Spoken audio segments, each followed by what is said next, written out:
Hello mga be!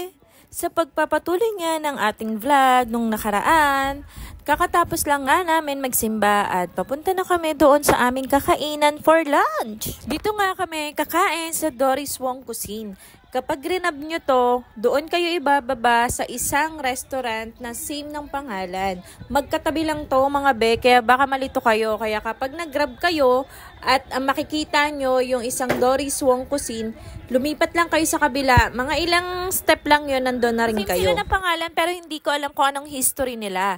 So dito kasi kami laging kumakain ng mga kawork ko. Kaya dito ko dinala yung aking pamilya. Ayoko naman kasing itry kapag hindi pa namin nakakainan. Pasok nyo nga dito sa restaurant, hindi mo naman nakakalain na restaurant to mga be. Kasi nga yung environment nila dito is medyo old version ng isang restaurant.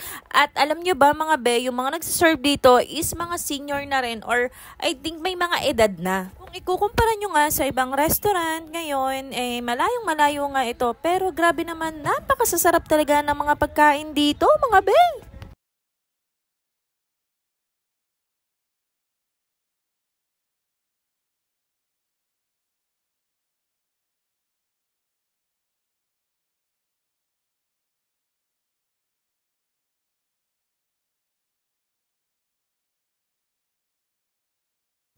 Isa rin sa kanilang service kung bakit binabalik-balikan ng maraming tao yung kanilang napakabilis na pagsuserve.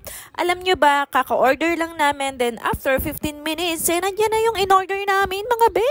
Natumba ko pa nga mga be yung ketchup. Nasagi ko kasi nung pagkakuha ko ng water. Sorry ate. Syempre, agad-agad naman ding pinunasan ni ate kasi nga andyan na yung pagkain namin at isa-serve na sa aming lamesa. At una nga nila pag ang pansit mga be. Akalain nyo yung order nga pala dito, single order lang yun be. Pero grabe, parang 10 person ang pwedeng kumain yan sa sobrang dami. Kain nga namin sa restaurant at bawat order namin hindi nawawala yan chicken na yan. Dahil itong bunso kong anak na si Marcos, chicken is life! Order nga namin isang kanin lang. Alam nyo ba mga be, na bawat kain namin sa labas, meron talaga kaming nakahanda na baon na kanin. At syempre, umorder din kami ng Shanghai, then pansit, tapos itong calamares na pinatikim ko rin sa kanila dahil napakasarap din neto. At syempre, yung chicken nga ni Marcos na hindi nawawala sa aming order. Yun ang aming pagkain mga be. At syempre, may mga natira pa, kaya pina-take out na namin. At alam nyo ba mga be, na isa sa kanilang mga signature yung kanilang halo-halo!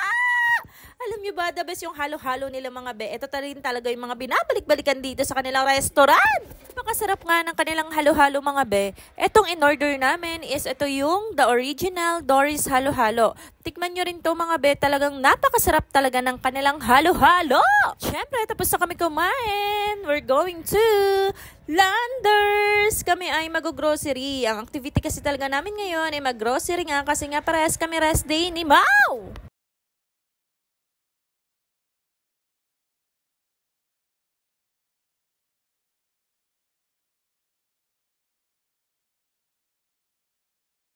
Grab ulit tayo mga be.